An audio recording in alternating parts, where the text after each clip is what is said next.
What's up guys, it's Will back again, and today's review is Nightcrawler. This film was first requested to me by BelarusHd videos on my American Psycho review that I released back on the 11th of July. I used to work as a photographer at a news station, and my shift was the 3 a.m. shift, and people used to say to me all the time, "Oh, you're like Nightcrawler." I think you guys would be amazed at what you see at 3 a.m. every morning in some pretty sketchy spots, but I can't say I ever went on any crazy Nightcrawler-esque adventures. But anyway, Nightcrawler is a 2014 crime drama thriller film that was written and directed by Dan Gilroy and stars Jake Gyllenhaal in the role of Louis Bloom, a man living in Los Angeles that's struggling to find his purpose in life until he stumbles upon a freelance photographer, also known as a stringer, videotaping a brutal car wreck late one night. Louis soon realizes, hey, I can do this too, and starts heading out on the night circuit and trying to get footage of violent events in the city of Los Angeles and sell them to the highest bidder in the news industry. Louis eventually hires a man also down on his luck by the name of Rick to be his sidekick, so to speak, and the two start catching some crazy events on camera, usually in some pretty unethical ways. But the rest of the movie is spent primarily with Louis as you watch him capture some crazy Los Angeles crime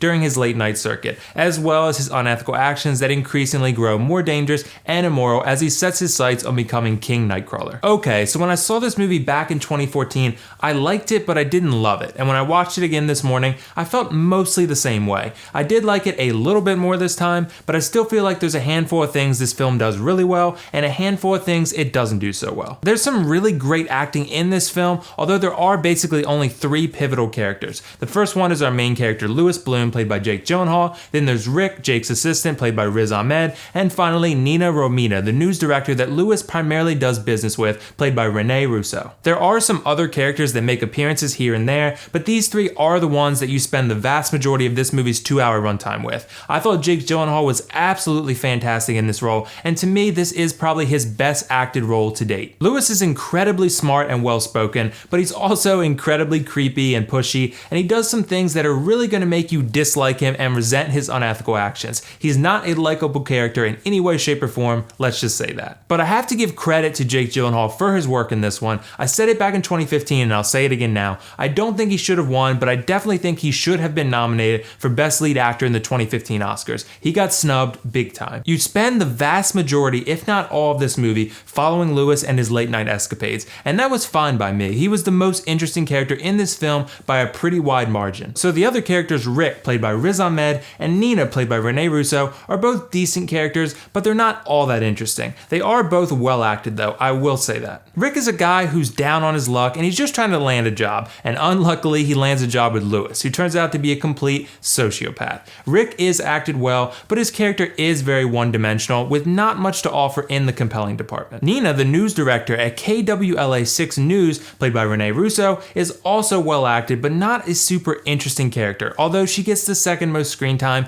and we do get to explore her character a little more in depth than we do Rick. Nina is a news director at a news station that's struggling in the ratings department right now, so what Louis has is something that she finds herself needing at this point in time. Louis's footage is dark and violent, and most importantly entertaining, and entertainment drives ratings, so she finds herself working with him quite a bit because of the fact that his footage is right there on the ground floor of all this action, and this sort of footage increases ratings for the station. Although we do get a decent amount of time with Nina, I still feel her character is pretty underdeveloped, and I never really felt like I completely understood any character besides Louis really. In terms of the story itself, I did find it pretty entertaining, but to me it gets pretty repetitive also. There is that build up as you watch Louis become more and more established in his craft, but it just sort of feels like he's doing the same thing over and over again with slightly more danger and a bigger reward each time. As the demand for his product grows, he starts to do more questionable things in order to sustain the offering of his product at a high level, and that's great, but I never really felt like there was any significant variation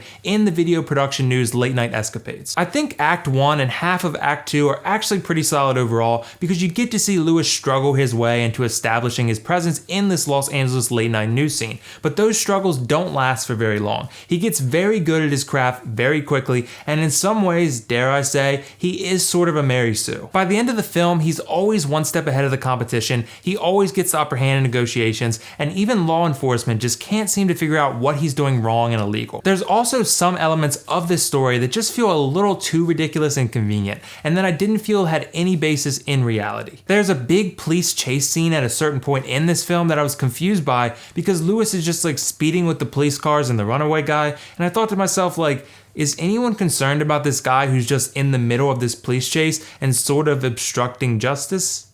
No?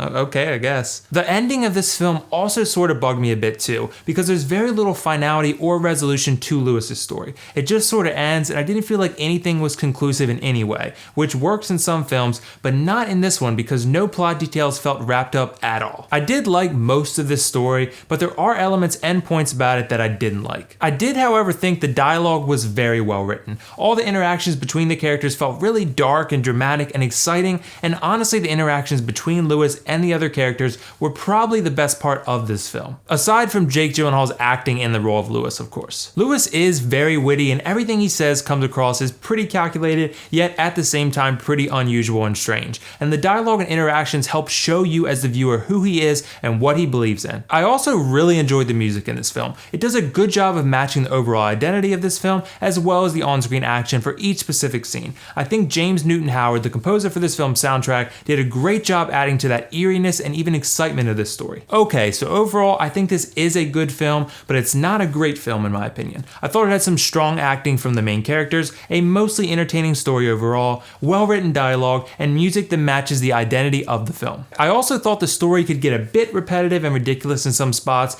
There were some pretty underdeveloped supporting characters, and the ending leaves you with no feeling of finality or resolution. I'm gonna give this film a 7.5 out of 10, and generally recommend that you watch it on Netflix's streaming service if you're looking for a good crime thriller film. So did you guys see Nightcrawler yet? What did you think of it? Let me know your thoughts in the comments below. And if not, let me know whether you'd be interested in watching this film or not. And as always, if you like this video, click that like button and don't forget to subscribe to my channel for much more content like this. Thanks again to BelarusHd Videos for the request. Keep them coming, everyone. That's all for now though. This is WillFoxification signing off. See you in the next review.